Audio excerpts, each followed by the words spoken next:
తెల్లవారితే చక్రవర్తి అయి రాజ్యమునేలే రామయ్య తండ్రి మాటకై పదవిని బదలి అడవులకేగెనయా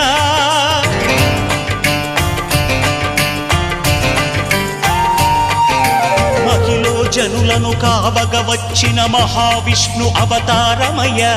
ఆలిని రక్కసుడపహరించితే ఆక్రోశించెనయా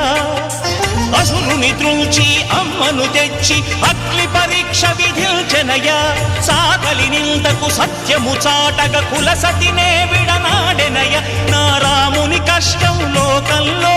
ఎవరూ పడలేదయ్యా